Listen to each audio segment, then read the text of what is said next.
بسم الله الرحمن الرحيم. اللهم صل على محمد النبي الأمي الهاشمي وعلى آله وصحبه أجمعين.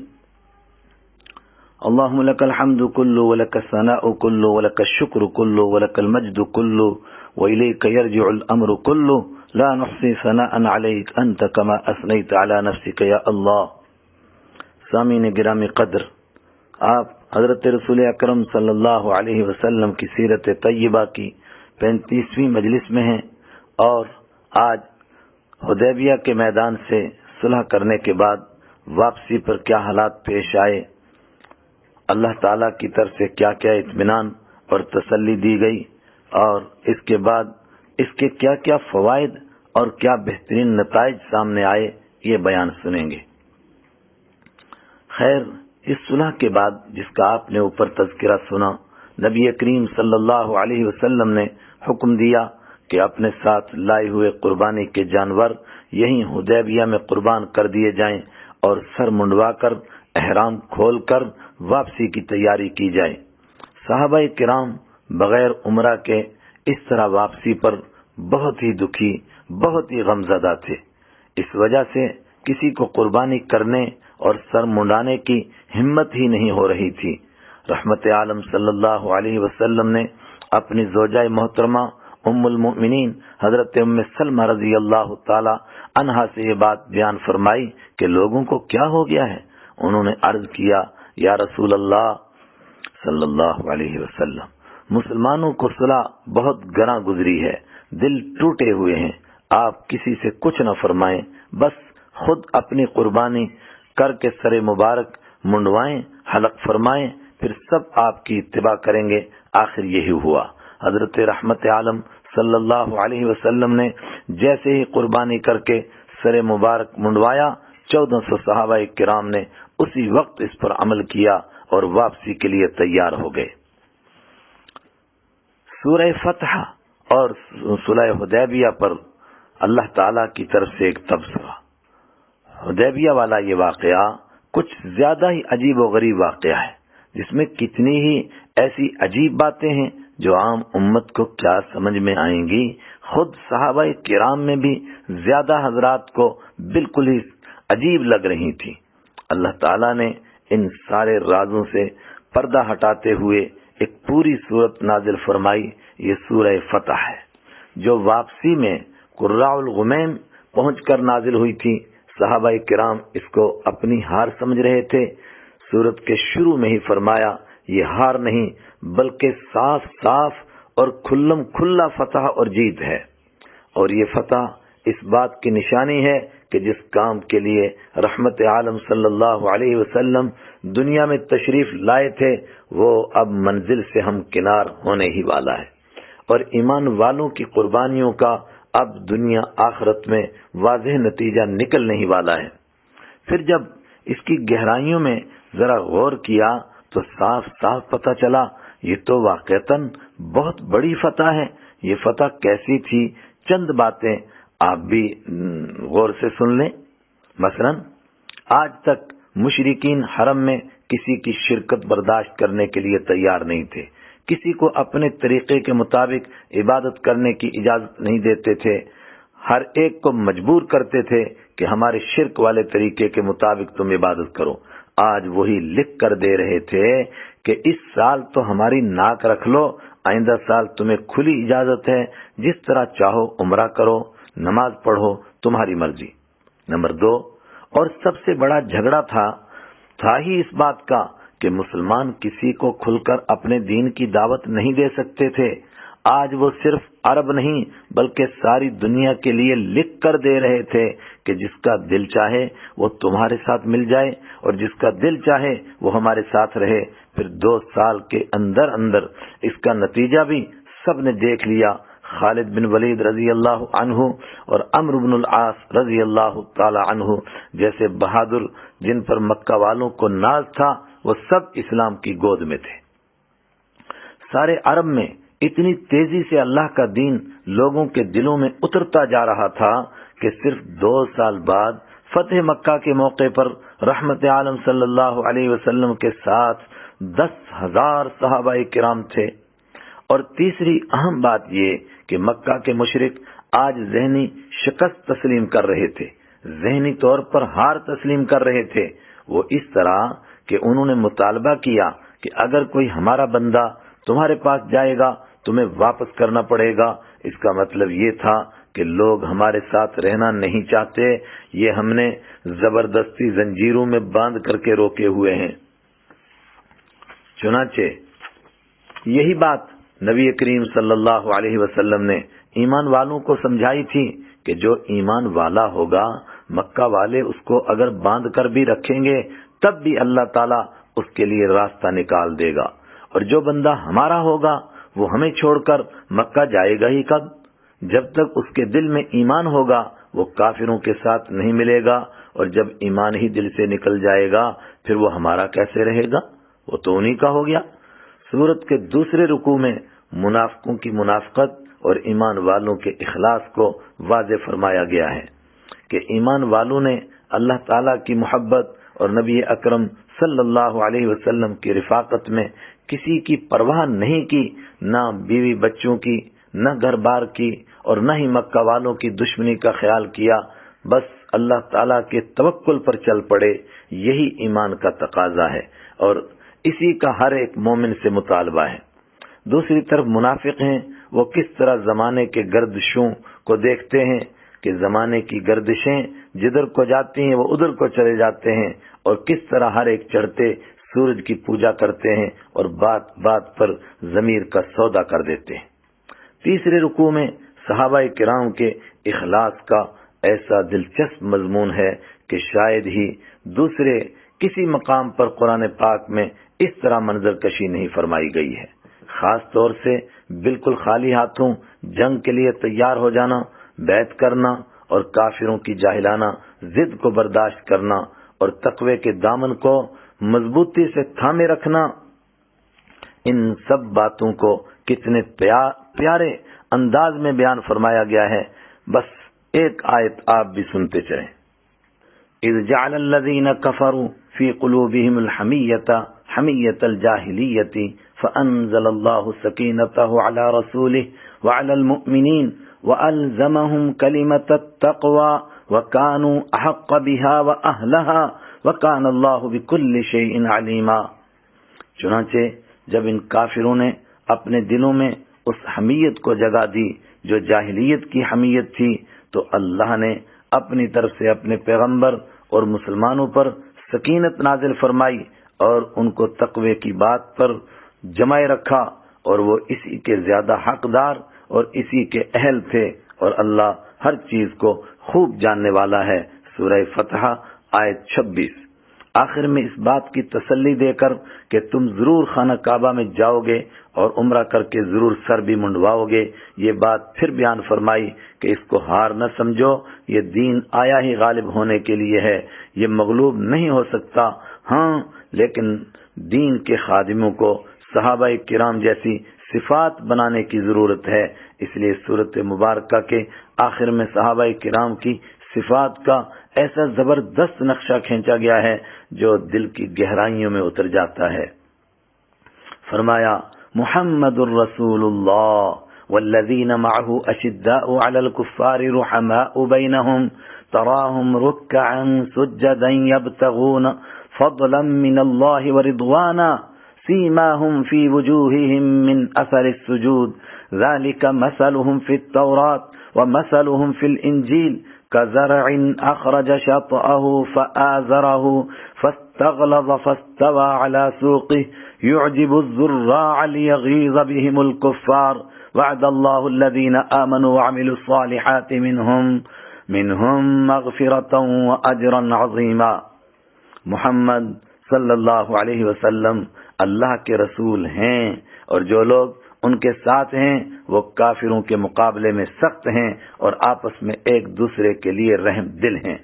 تم انہیں دیکھو گے کہ کبھی رکوع میں ہیں، کبھی سجدے میں، غرض اللہ کے فضل اور خوشنودی کی تلاش میں لگے ہوئے ہیں۔ ان کی علامتیں سجدے کے اثر سے ان کے چہروں پر نمایاں ہیں۔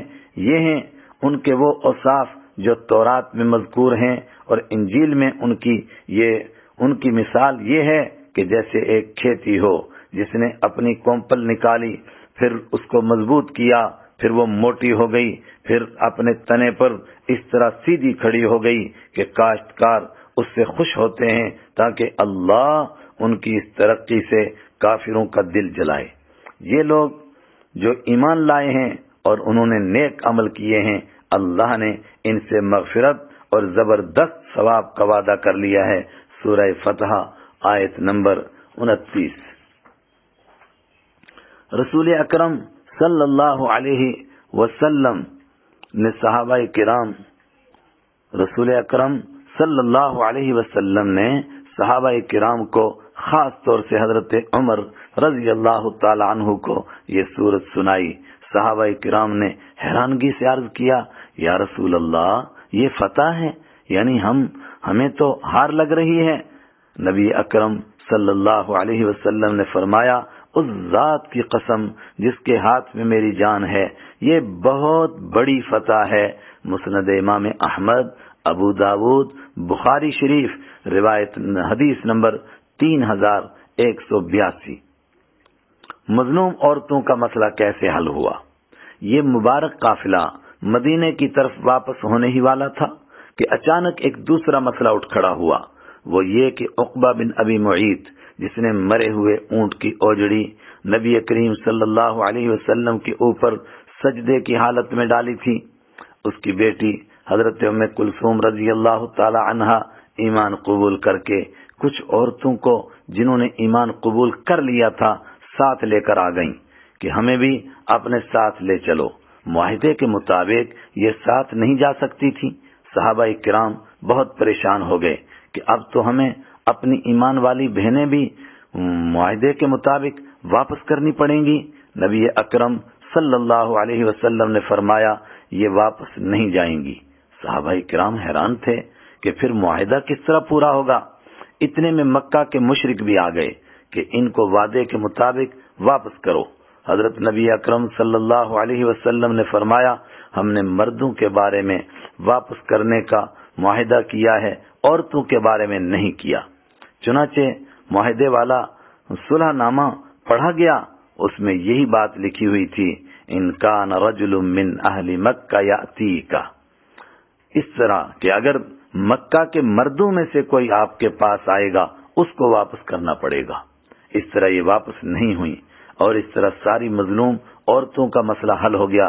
قرآن کریم نے اس مسئلے کو اس طرح بیان فرمایا، یا ایھا الذین آمنوا اذا جاءکم المؤمنات مہاجرات فامتحنوہن اللہ اعلم بایمانہن فإن علمتموہن مؤمنات فلا ترجعوہن الی الکفار لا ہن حل لهم ولا هم يحلون لهن وآتوهم ما انفقوا ولا جناح عليكم ان تنكحوهن اذا آتيتموهن اجورهن ولا تمسكوا بعصم الكوافر واسألوا ما انفقتم وليسألوا ما انفقوا ذلكم حكم الله يحكم بينكم والله عليم حكيم۔ اے ایمان والو، جب مسلمان عورتیں ہجرت کر کے تمہارے پاس آئیں تو تم انہیں جانچ لیا کرو، اللہ ہی ان کے ایمان کے بارے میں زیادہ بہتر جانتا ہے۔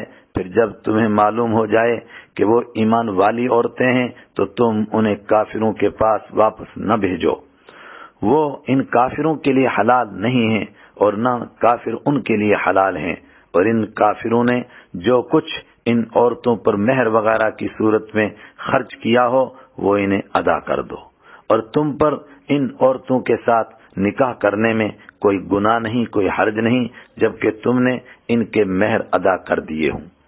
اور تم کافر عورتیں اپنے قبضے میں نہ رکھو، یعنی اپنے نکاح میں نہ رکھو، اور جو کچھ تم نے ان کافر بیویوں پر مہر کی صورت میں خرچ کیا تھا وہ تم ان کے کافر شوہروں سے مانگ لو۔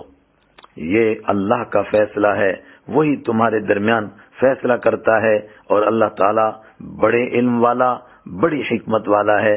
سورہ ممتحنہ آیت نمبر 10۔ کمزور مردوں کا مسئلہ بھی حل ہو گیا۔ یہ عجیب بات ہے، کمزور مردوں کا مسئلہ کس طرح حل ہوا؟ توجہ سے سنیے۔ نبی کریم صلی اللہ علیہ وسلم مدینہ منورہ پہنچے تو مکہ کے ایک مظلوم مسلمان حضرت ابو بصیر رضی اللہ تعالی عنہ، جو کافروں نے جکڑ رکھے تھے زنجیروں میں، کسی طرح چھوٹ کر مدینہ منورہ پہنچ جانے میں کامیاب ہو گئے۔ یہ ابھی پہنچے ہی تھے کہ مکہ مکرمہ کے سرداروں کے بھیجے ہوئے 2 آدمی بھی ان کو واپس لے جانے کے لیے مدینہ پہنچ گئے۔ ان دونوں نے مطالبہ کیا کہ معاہدے کے مطابق ابو بصیر رضی اللہ عنہ کو ہمارے حوالے کیا جائے۔ نبی کریم صلی اللہ علیہ وسلم نے وعدے کے مطابق یہ ان کے حوالے کر دیے۔ ہائے ہائے ہائے رے مجبوریاں۔ ذوالحلیفہ پہنچ کر یہ دونوں کھجوریں کھانے لگے۔ حضرت ابو بصیر رضی اللہ عنہ نے فرمایا، او فلاں، تیری تلوار تو بڑی زبردست ہے۔ اس نے کہا، کیوں نہیں، میں نے اس کا بڑی بار تجربہ کیا ہے۔ انہوں نے کہا، ذرا مجھے بھی تو دکھاؤ۔ اس نے فوراً میان میں سے نکال کر ان کو دے دی۔ اس طرح کا متکبر آدمی اپنی تعریف سن کر کے پھول ہی جاتا ہے۔ انہوں نے ایک ہی وار میں اس کا کام تمام کر دیا اور اس کا اسی پر تجربہ کر لیا، اور دوسرا دیکھ کر بھاگ گیا، بلکہ بھاگتے بھاگتے مدینہ منورہ پہنچ گیا۔ نبی کریم صلی اللہ علیہ وسلم کو کہنے لگا، میرا ساتھی تو مار دیا گیا ہے اور میرا کام بھی ہونے والا ہے۔ اتنے میں حضرت ابو بصیر رضی اللہ تعالی عنہ بھی پہنچ گئے۔ انہوں نے عرض کیا، یا رسول اللہ صلی اللہ علیہ وسلم، آپ نے تو اپنا وعدہ پورا فرما دیا اور میرا ان کے ساتھ کوئی معاہدہ ہے نہیں۔ نبی اکرم صلی اللہ علیہ وسلم نے فرمایا، بہت جنگ بھڑکانے والا ہے، کاش اس کا کوئی ساتھی ہوتا۔ بخاری شریف حدیث نمبر 2732۔ وہ اس جملے سے سمجھ گئے کہ میں پھر واپس کیا جاؤں گا، لہذا یہاں سے بھاگ کر سمندر کے کنارے چلے گئے، جہاں سے قریش کے تجارتی قافلے گزرتے تھے۔ کچھ دنوں میں حضرت ابو جندل رضی اللہ عنہ بھی بھاگ کر یہیں آ گئے۔ پھر تو بس جس مظلوم کو پتہ چلتا تھا ادھر ہی آ جاتا تھا۔ اس طرح یہ ایک بڑی جماعت بن گئی، تو انہوں نے قریش کے سوداگری قافلوں کو یہاں روکنا شروع کر دیا تاکہ یہ مجبور ہو کر ہمیں مدینہ منورہ جانے دیں۔ کچھ دنوں میں ہی مکہ کے لوگ تنگ پڑ گئے۔ انہوں نے اپنا ایک آدمی مدینہ منورہ بھیج کر رشتہ داری اور خدا کا واسطہ دے کر درخواست کی کہ آپ ان لوگوں کو اپنے پاس مدینہ منورہ ہی بلا لیں تاکہ یہ کسی معاہدے کے ماتحت ہو جائیں، اور اس کے ساتھ ہی یہ بھی کہہ دیا کہ اگر آئندہ کوئی مدینہ منورہ آئے گا ہم اس کو بھی واپس نہیں مانگیں گے۔ اس طرح یہ مظلوم بھی مدینہ منورہ پہنچ گئے اور آئندہ بھی مظلوموں کے لیے راستہ کھل گیا۔ بعض لوگوں نے لکھا ہے کہ جس وقت یہ مدینہ منورہ تشریف لائے یہ 70 لوگ تھے، اللہ اکبر، اور بعض نے تو 300 تک کی تعداد لکھی ہے۔ سبحان اللہ، اللہ مظلوموں کے لیے کیسے راستے کھولتا ہے۔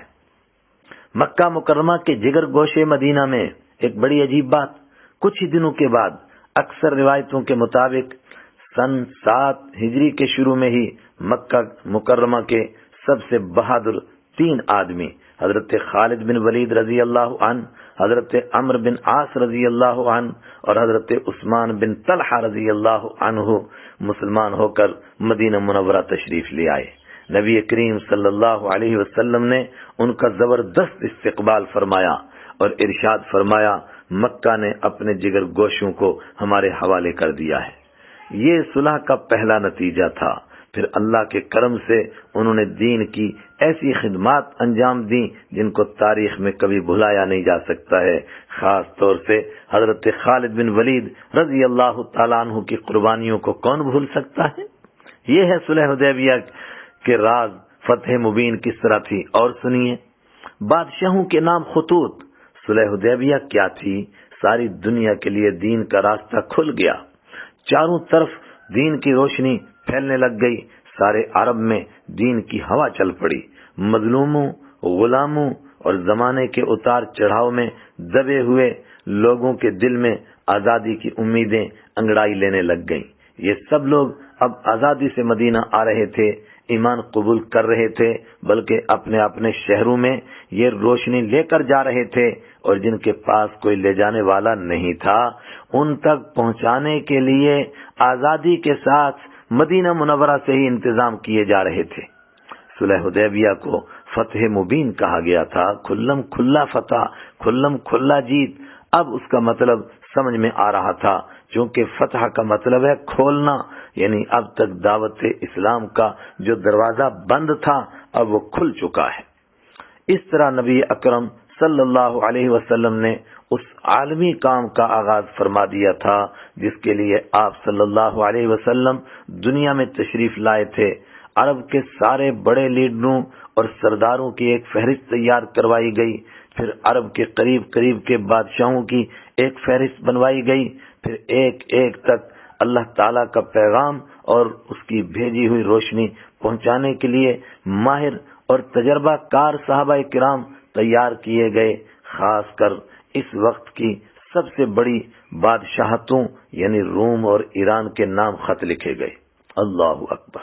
اس موقع پر صحابہ کرام نے مشورہ دیا کہ بڑے بڑے بادشاہ مہر کے بغیر خط کو معتبر نہیں سمجھتے، اس لیے سب سے پہلے مہر مبارک بنوائی گئی جو 3 سطروں پر مشتمل تھی۔ یہ مہر انگوٹھی مبارک میں رکھوائی گئی، پھر ہر ایک خط کے آخر میں مہر مبارک لگائی جاتی تھی۔ اس کی شکل حدیث اور سیرت کی کتابوں میں کچھ اس طرح بیان کی گئی ہے کہ اوپر کی سطر میں مہر صرف تھی محمد الرسول اللہ، سب سے اوپر اللہ، اس کے بعد رسول، اس کے بعد محمد، یعنی پڑھا جاتا تھا محمد الرسول اللہ۔ سیرت کی کتابوں میں تقریباً 8 خطوط کا تفصیلی تذکرہ ملتا ہے، لیکن روم کے بادشاہ ہرقل کے نام 8 خطوں کا تفصیلی تذکرہ ملتا ہے۔ اور عرض کر رہا تھا اور بھی خطوط ہیں لیکن 8 کا تفصیلی تذکرہ ملتا ہے۔ ان میں سب سے پہلا روم کے بادشاہ ہرقل کے نام، ایران کے بادشاہ خسرو پرویز کے نام، مصر اور اسکندریہ کے بادشاہ مقوقس کے نام، یمامہ کے بادشاہ حوزہ بن علی کے نام، بحرین کے بادشاہ منذر بن ساوا کے نام، دمشق کے بادشاہ حارث بن ابو شمر غسانی کے نام، اور عمان کے بادشاہ جعفر اور اس کے بھائی عبد کے نام، اور حبشہ کے بادشاہ نجاشی اصحمہ بن ابجر کے نام۔ حبشہ کا بادشاہ نجاشی یہ وہ مبارک آدمی ہے جس نے مکہ مکرمہ سے ہجرت کر کے جانے والے صحابہ کرام کو اپنے ملک میں پناہ دی تھی، جو ہم پیچھے سن چکے، اور عزت و احترام کے ساتھ بھی رکھا تھا۔ انہوں نے خط کو بہت احترام کے ساتھ پڑھا، پھر اللہ نے ان کو ایمان نصیب کر دیا رحمت اللہ علیہ۔ ان کی وفات کی خبر وحی کے ذریعے حضرت رسول پاک صلی اللہ علیہ وسلم تک پہنچی تو آپ صلی اللہ علیہ وسلم نے مدینہ منورہ میں ہی ان کی غائبانہ نماز جنازہ پڑھی۔ لیکن یہاں ایک اہم بات نوٹ رکھیں، یہ مشہور روایت کے مطابق ہے۔ دوسرے تحقیق کرنے والے لکھتے ہیں کہ حضرت اصحمہ رحمہ اللہ تعالی کے نام پہلے خط لکھا گیا تھا۔ ان کی وفات کے بعد جب دوسرا بادشاہ بنا تو اس نجاشی بادشاہ کے نام بھی آپ صلی اللہ علیہ وسلم نے خط لکھا۔ آج جو نجاشی کے نام سے خط ملتا ہے وہ دوسرے ہی بادشاہ کے نام کا لکھا ہوا خط ہے، واللہ اعلم، اور اکثر حضرات کے مطابق ان کو بھی ایمان نصیب ہو گیا تھا۔ عمان کے بادشاہ جعفر اور ان کے بھائی عبد، ان دونوں نے بھی نبی اکرم صلی اللہ علیہ وسلم کے بھیجے ہوئے آدمی کی بہت عزت کی، اور کئی دن غور و فکر کرنے کے بعد ان کے ہاتھ پر ہی اسلام قبول کر لیا۔ ان کے ملک کی رعایا کے بھی بہت لوگ ایمان لے آئے رحمت اللہ علیہم۔ بحرین کے بادشاہ منذر بن ساوا کو بھی اللہ تعالیٰ نے اپنے کرم سے ایمان نصیب کر دیا، اور رعایا میں سے بھی بہت لوگ ایمان لے آئے۔ رحمت عالم صلی اللہ علیہ وسلم نے جوابی خط میں ان کی تعریف بھی فرمائی اور ان کو بادشاہی پر برقرار بھی رکھا۔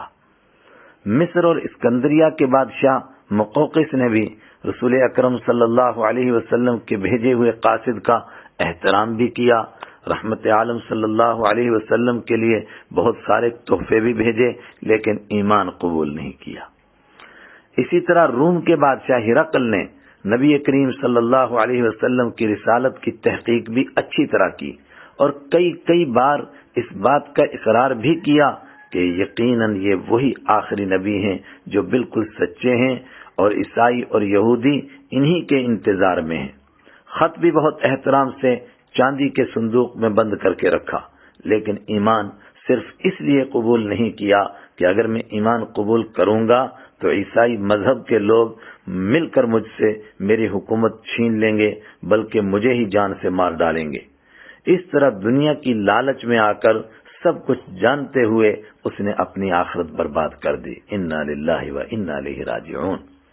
یمامہ کے بادشاہ حوضہ بن علی، یمامہ کے بادشاہ حوضہ بن علی آپ صلی اللہ علیہ وسلم کے قاصد کی عزت تو کی، لیکن بات بڑی بری کہی۔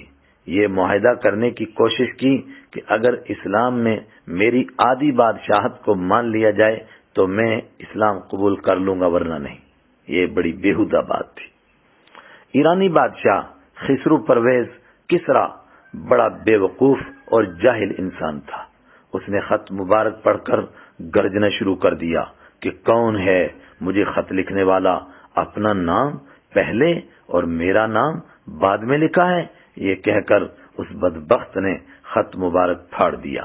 حضرت نبی اکرم صلی اللہ علیہ وسلم نے فرمایا اللہ تعالیٰ اس کی بادشاہی کے ٹکڑے ٹکڑے کر دے گا۔ پھر اسی طرح ہوا۔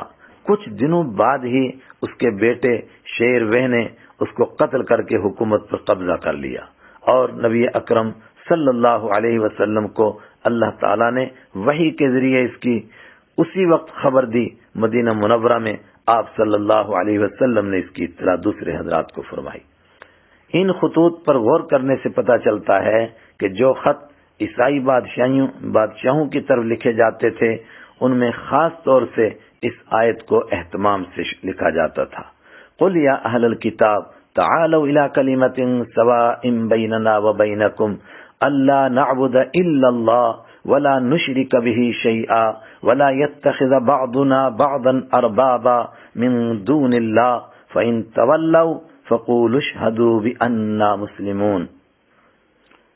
یہود و نصارہ سے کہہ دو کہ اے اہل کتاب، ایک ایسی بات کی طرف آ جاؤ جو تمہارے اور ہمارے درمیان مشترک ہے، اور وہ یہ ہے کہ ہم اللہ کے سوا کسی کی عبادت نہ کریں اور اس کے ساتھ کسی کو شریک نہ ٹھہرائیں، اور اللہ کو چھوڑ کر ایک دوسرے کو ہم رب نہ بنائیں۔ پھر بھی اگر وہ منہ موڑیں تو کہہ دو گواہ رہنا کہ ہم مسلمان ہیں۔ سورہ آل عمران آیت 64۔ ہم اپنی اس چھوٹی سی مجلس میں تفصیل کے ساتھ ان خطوط کا تذکرہ نہیں کر سکتے، ورنہ بات لمبی ہو جائے گی، لیکن یہ خطوط کیسے جاتے تھے اور ان کا کیا نتیجہ نکلتا تھا، اس کے لیے ہم صرف ایرانی بادشاہ کسرا خسرو پرویز کے خط کا تھوڑا تفصیل سے ذکر کر دیتے ہیں تاکہ باقی خطوط کا اسی سے اندازہ ہو جائے۔ اس کے لیے صحابہ کرام میں سے بڑے بہادر صحابی حضرت عبداللہ بن حذافہ سہمی رضی اللہ تعالی عنہ کا انتخاب کیا گیا۔ نبی اکرم صلی اللہ علیہ وسلم نے فرمایا آپ نے یہ خط اپنے ہاتھ سے اس کے ہاتھ میں دینا ہے۔ وہ سب سے پہلے عراق کے گورنر سے ملے کہ میرے پاس ایک اہم خط ہے جو سیدھا تمہارے بادشاہ کسرا کو دینا ہے۔ اس نے کہا آپ مجھے دے دو، میں خود پہنچا دوں گا۔ انہوں نے فرمایا نہیں، میں نے خود اپنے ہاتھ سے دینا ہے۔ اس نے حکومت تک بات پہنچائی، جواب آیا کہ آنے دو۔ پھر وہ گھوڑا دوڑاتے دوڑاتے اس کے محل تک پہنچ گئے۔ محل کے افیسر نے کہا اب مجھے دے دو، میں خود پہنچا دوں گا۔ انہوں نے فرمایا بالکل نہیں، مجھے اپنے ہاتھ سے دینا ہے۔ بادشاہ کو جب اس ضد کا پتہ چلا، اس نے کہا یہ حقیقت میں کوئی بڑا اہم خط ہے، اس لیے اس نے پوری پارلیمنٹ بلائی، پوری کابینہ بلائی جس میں سب وزراء بلائے۔ پھر حضرت عبداللہ رضی اللہ تعالی عنہ اندر بلائے گئے۔ جب وہ اندر پہنچے انہوں نے دیکھا وہ ایک اونچے تخت پر رکھی ہوئی کرسی پر بیٹھا ہوا تھا۔ اس کا سیکریٹری دوڑ کر آیا کہ مجھے دے دو، میں بادشاہ کو پکڑا دوں گا۔ حضرت عبداللہ رضی اللہ تعالی عنہ نے پھر وہی بات دہرائی کہ مجھے اپنے ہاتھ سے دینا ہے۔ بادشاہ نے کہا اچھا آنے دو۔ پھر انہوں نے وہ خط اپنے ہاتھ سے اس کے ہاتھ میں دیا اور آہستہ سے پیچھے ہٹتے ہٹتے دروازے تک پہنچ گئے۔ دیکھنے لگے کہ اب کیا ہوگا۔ اس نے عربی جاننے والے ایک شخص کو بلا کر خط پڑھوانا شروع کیا، جس میں یہ مضمون تھا: شروع اللہ کے نام سے جو بڑا مہربان نہایت رحم کرنے والا ہے۔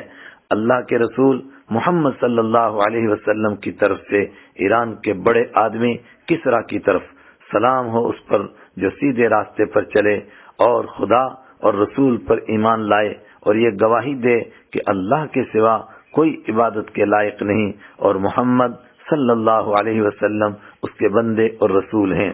میں تجھے خدا کے پیغام کی دعوت دیتا ہوں کہ میں اللہ تعالیٰ کا بھیجا ہوا رسول ہوں۔ مجھے سارے ہی لوگوں کی طرف رسول بنا کر بھیجا گیا ہے تاکہ جو زندہ ہے اس کو اللہ کے عذاب سے ڈرایا جائے اور جو نہ مانے اس پر اللہ تعالیٰ کی حجت مکمل ہو جائے۔ تم ایمان قبول کر لو، سلامت رہو گے، نہیں تو مجوسیوں کے کفر کا گناہ بھی تمہارے ذمہ ہوگا۔ بادشاہ بڑا متکبر اور بے وقوف انسان تھا۔ پڑھنے والے نے جیسے ہی رحمت عالم صلی اللہ علیہ وسلم کا مبارک نام پڑھا، یہ بڑبڑانے لگ گیا کہ نعوذ باللہ، یہ کون بے ادب ہے۔ اس کے الفاظ کہتا ہے نا، یہ کون بے ادب ہے جو میرے سے پہلے اپنا نام لکھتا ہے، پھر اور گرج کر کہنے لگا میری رعایا کا سب سے کمتر آدمی مجھے خط لکھتا ہے اور دعوت دیتا ہے۔ نعوذ باللہ۔ حضرت عبداللہ بن حذیفہ سہمی رضی اللہ تعالی عنہ نے جیسے ہی اس کے منہ سے جھاگ نکلتی دیکھی، وہ آہستہ سے باہر نکل گئے اور گھوڑا ایسا دوڑایا کہ مدینہ پہنچ کر ہی سانس لیا۔ ادھر اس نے لوگوں کو پوچھا کہاں ہے وہ پردیسی، تو جب پتہ چلا کہ وہ تو چلے گئے ہیں تو اس نے اپنے یمن کے گورنر بازان کو لکھا کہ اپنے 2 طاقتور افیسر بھیج دو جو اس مدعی نبوت کو نعوذ باللہ گرفتار کر کے میرے پاس لائیں۔ بازان نے 2 پہلوان آدمی اس کام کے لیے بھیج دیے۔ کتنے بیوقوف لوگ تھے، کیسے لوگوں پر مسلط تھے، اس سے اندازہ لگایا جا سکتا ہے۔ یعنی مدینہ منورہ بھیج رہے ہیں ایک حکومت کے پاس صرف 2 آدمی کہ ان کو گرفتار کر کے لے آؤ۔ انہوں نے نبی اکرم صلی اللہ علیہ وسلم کو اپنے بادشاہ کا یہ بے وقوفانہ اور احمقانہ پیغام پہنچایا۔ رحمت عالم صلی اللہ علیہ وسلم نے فرمایا تم کل میرے پاس آنا۔ یہ دوسرے دن حاضر ہوئے۔ آپ صلی اللہ علیہ وسلم نے فرمایا جو تمہارے بادشاہ کو اس کے بیٹے شیروے نے قتل کر کے بادشاہی پر قبضہ کر لیا ہے، یعنی بادشاہی نہیں رہا۔ وہ پریشان ہو گئے کہ ہم یہ کیا سن رہے ہیں۔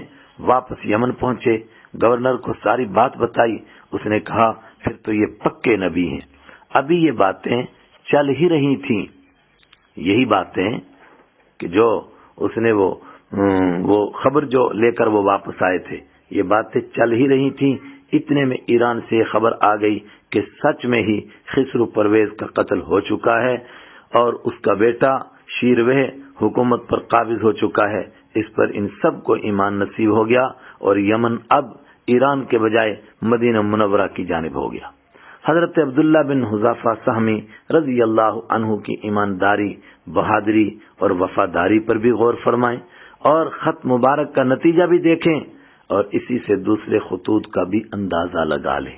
اور اگر آپ کے پاس موقع ہو تو بڑی کتابیں پڑھ کر کے ان خطوط سے ملنے والے اسباق حاصل کریں اور ان پر غور کریں کہ صحابہ کرام نے دین کے لیے کیسی کیسی قربانیاں دیں۔ اللہ تعالی ہمیں بھی اس کا کوئی حصہ نصیب فرمائے اور آخرت میں ہمیں بھی ان کی سنگت نصیب فرمائے۔ اسی پر اس مجلس کا اختتام کرتے ہیں۔ وآخر دعوانا ان الحمد للہ رب العالمین۔